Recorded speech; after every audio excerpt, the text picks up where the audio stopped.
By the final quarter of 2011, Bali had experienced a surge in foreign arrivals of nearly 12%.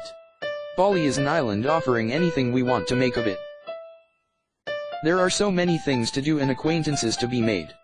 Bali is essentially a reflection of what the individual brings to the island. If you play golf, you may see only the fairways and greens through the entirety of your stay. You may be equally happy if you choose to spend your time in pampered luxury, completely impervious to the myriad of attractions the island has on offer. If your visit has purpose, to ride the surf, dive the wrecks, raft the rivers or climb the volcanoes, there will be no adrenaline disappointments. Bali is a meeting place or extremes. A place where cutting-edge movers and shakers mix hand in hand with the custodians of an ancient culture coming to grips with the constant evolution of its existence.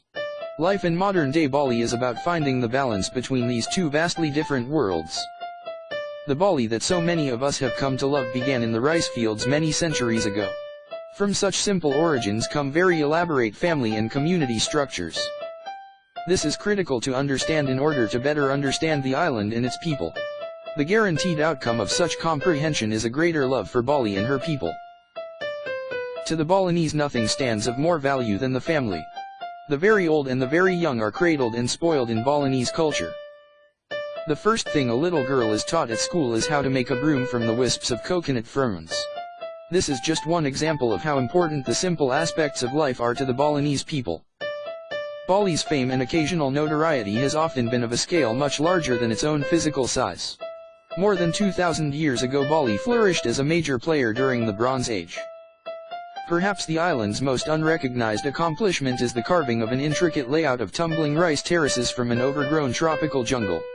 Though often ruled over the centuries by outside forces, the Balinese heritage has remained proud and influential through ancient and modern times. The Javanese developed dominion over the island in the 12th century, and it was not until the 15th that the Balinese people regained independence. Since then, the island has found itself in the hands of several masters, including the Dutch and Portuguese.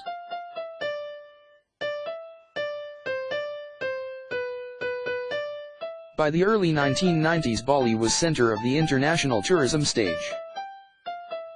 Mass tourism in the form of millions of arrivals brought the power of the dollar to Bali, and every major hotel chain operated at least one property.